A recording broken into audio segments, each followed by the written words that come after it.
My name's Colleen Phillips. I'm a PA here at Portland Plastic Surgery Group and MDBL. PA for the first 35 years of my career was physician assistant, but here over the last year or two, it is changing state by state to physician associate, and that did change here in Oregon almost a year ago now. So I'm actually a physician associate now.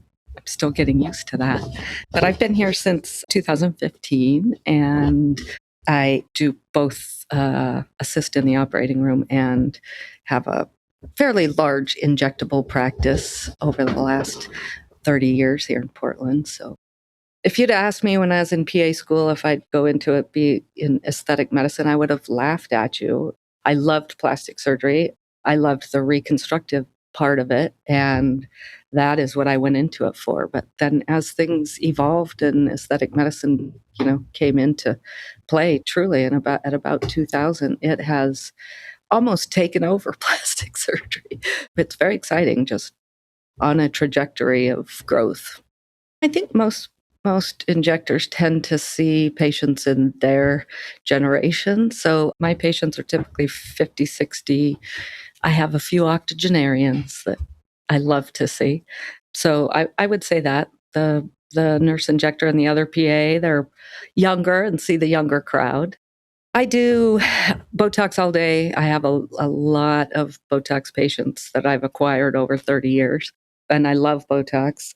I do quite a bit of filler still, but mostly I'm doing the biostimulators, Sculptra and Radius, mostly Sculptra.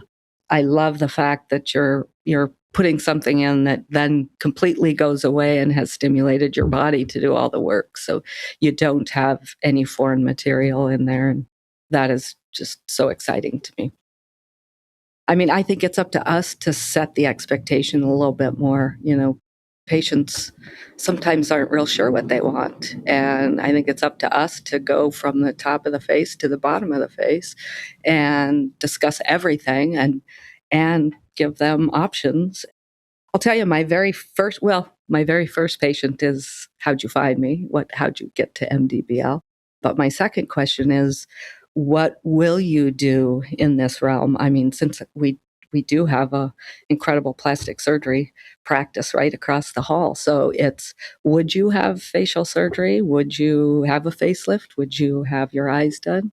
Or do you want to maximize non-invasives? Or are you just kind of want to try a little Botox and kind of go from there? And it's a good conversation starter. They will typically tell you exactly where they will go and what they want to do. And then I hone in.